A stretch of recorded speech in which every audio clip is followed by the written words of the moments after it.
Hello friends, welcome to my channel साउ science classes. तो friends, आज की वीडियो क्लास 12th वालों के लिए है और बहुत ही ज़्यादा इंपॉर्टेंट है, क्योंकि आज की वीडियो में हम फिजिक्स के मोस्ट इंपॉर्टेंट एमसीक्यू देखने वाले हैं। ठीक है, अगर आपने अब तक प्लेलिस्ट नहीं देखी है फिजिक्स की तो आप देखिए, डिस्क्रिप्शन में प्लेलिस्ट है, physics, chemistry, maths, Hindi, English सबकी। आप अपनी पढ़ाई को आसान बना सकते हैं। ठीक है, तो आइए बिना टाइम वेस्ट किए शुरू करते हैं। अगर चैनल पर नए हैं तो चैनल को सब्सक्राइब कर दीजिए और बेल आइकन को दबा दीजिए ताकि नोटिफिकेशन मिल सके। ठीक है, और वीडियो को लाइक जरूर कर देना और अपने दोस्तों के साथ शेयर कर दो। निम्नलिखित में से सम न्यूट्रॉनिक युग्म होंगे, तो सम न्यूट्रॉनिक युग्म कौन से होंगे? ठीक है, सम न्यूट्रॉनिक युग्म जो होंगे वो कौन से होंगे, हमें ये बताना है। ठीक है, तो सम न्यूट्रॉनिक कैसे निकालते हैं, देखो ध्यान से। हमने देखा कि लाइक हमारे पास कोई भी एक्स नाम का हमारे पास कोई भी तत्व है। अब जो ऊपर होता है वो क्या होता है, ए होता है, और नीचे होता है जेड। तो हम ए में से जेड को माइनस करते हैं ना, तो न्यूट्रॉन निकलता है। क्या निकलता है? न्यूट्रॉन निकलता है। तो अब सबका न्यूट्रॉन जो है वो समान होना चाहिए। देखो देखो, 14 में से 6 घटाया कितना आएगा? 8।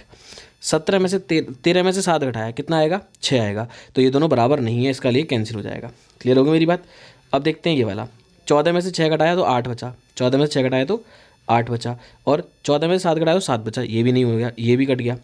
अब इसको देखो, 14 में 6 घटाया 8 हो गया, और 17 में से 8 घटाया तो 9 हो गया। तो ये भी कैंसिल हो गया। तो कौन सा बचा? बी वाला ऑप्शन। देखो, 14 में से 6 घटाया 8 और 16 में से 8 घटाया 8, तो बी ऑप्शन हो जाएगा। देखिए, 2012 में भी आया, 13 में आया, 23 में भी आया। ठीक है, सम न्यूट्रॉनिक। ठीक है, एक एक मार्क्स आपके लिए बहुत ज़्यादा इंपॉर्टेंट होता है।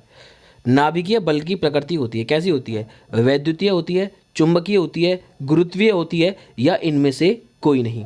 तो नाभिकीय बल की प्रकृति इनमें से कोई नहीं आएगा। ठीक है, ना वैद्युतीय होती है, ना चुंबकीय होती है, ना गुरुत्वीय होती है। ठीक है, तो इनमें से कोई नहीं।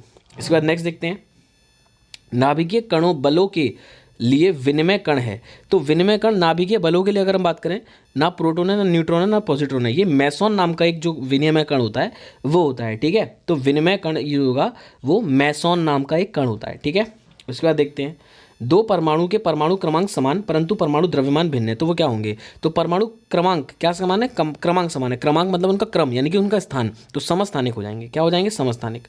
नेक्स्ट देखते हैं, 3Li7 नाभिकों पर प्रोटोनों की बमबारी की जाती है, तो परिणामी नाभिक जो है वो 4b और 8 उत्सर्जित कण होगा। तो उत्सर्जित कण क्या होगा, हमें ये बताना है।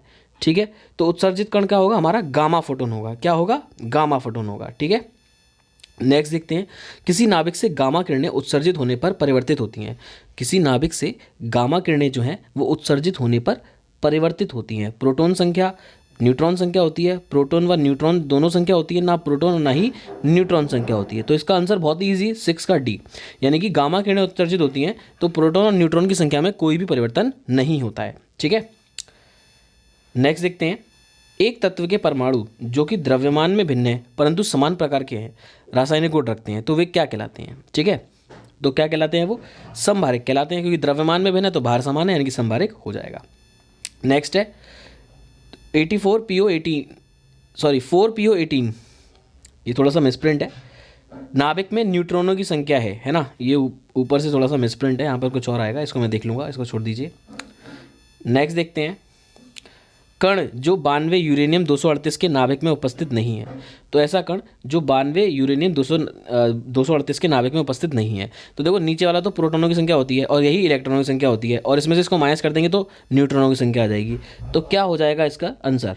तो देखिए, अब नाभिक में क्या होता है? नाभिक में प्रोटॉन होता है और न्यूट्रॉन होता है, और यानी कि उन दोनों का मिक्सचर क्या होता है? न्यूक्लियन होता है। तो इलेक्ट्रॉन नाभिक में थोड़ा ना होते हैं। इलेक्ट्रॉन किस में होते हैं? इलेक्ट्रॉन तो उसके चारों तरफ चक्कर लगाते हैं, तो ये नाभिक में उपस्थित थोड़ा ना होते हैं। नेक्स्ट है, स्थायी भारी नाभिकों में न्यूट्रॉनों की संख्या प्रोटॉनों की संख्या से अधिक है।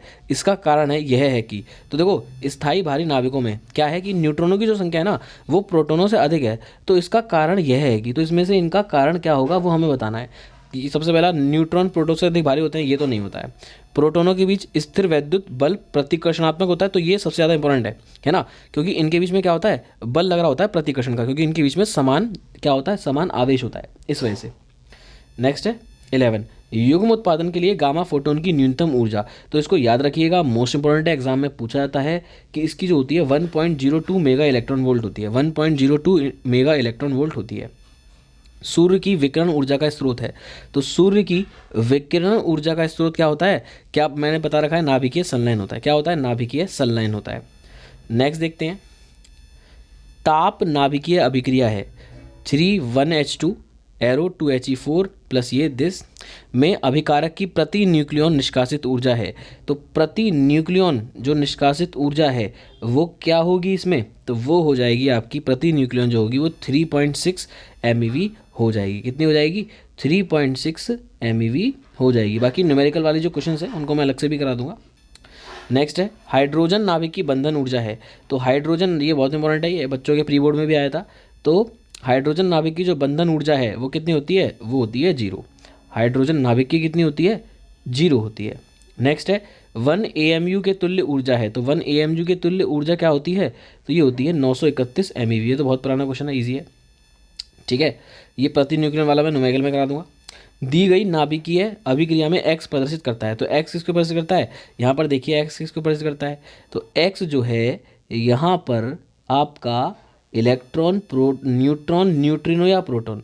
तो देखो यहाँ पर न्यूट्रिनो को डिनोट करता है, किसको, न्यूट्रिनो को, जो ऐसे बनता है न्यू की तरह, ठीक है, न्यूट्रिनो को डिनोट करता है, ठीक है। एक नाभिकीय अभिक्रिया में व्यक्त होती है। अब ये दे रखा है आपको, है ना, तो कण W है, तो कण इसमें W क्या होगा हमें ये बताना है। तो कण जो होगा, अगर हम यहाँ पर देखें 2He4 है और ZXA है, ठीक है, तो A+3 हो गया, है ना, यानी कि A 3 के साथ जुड़ गया, तो 4 में से 1 घट गया, यानी कि यहाँ पर 1 बचा, और नीचे तो 2 है और 2 है, तो 0N1 हो गया, 0N1 यानी कि न्यूट्रॉन हो गया। क्या हो गया, न्यूट्रॉन हो गया, ठीक है। ये देखिए ये NCERT का क्वेश्चन है।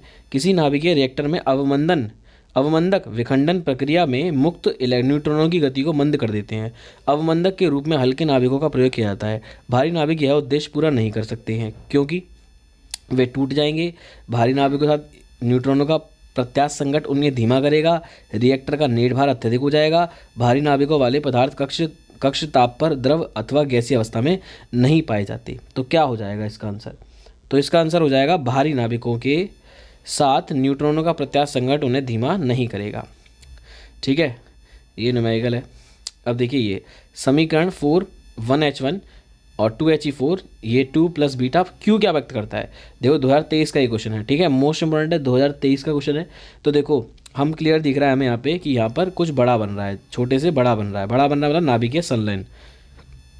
नेक्स्ट है निम्नलिखित में से कौन सा मूल कण नहीं है। 2023 का क्वेश्चन है कि इनमें से मूल कण कौन सा नहीं है, इलेक्ट्रॉन, अल्फा कण, न्यूट्रिनो या पॉजिट्रॉन। तो क्या हो जाएगा हमारा आंसर, हमारा आंसर हो जाएगा कि अल्फा कण जो है वो मूल कण नहीं है, ठीक है। अल्फा कण तो हीलियम से बनता है, ठीक है।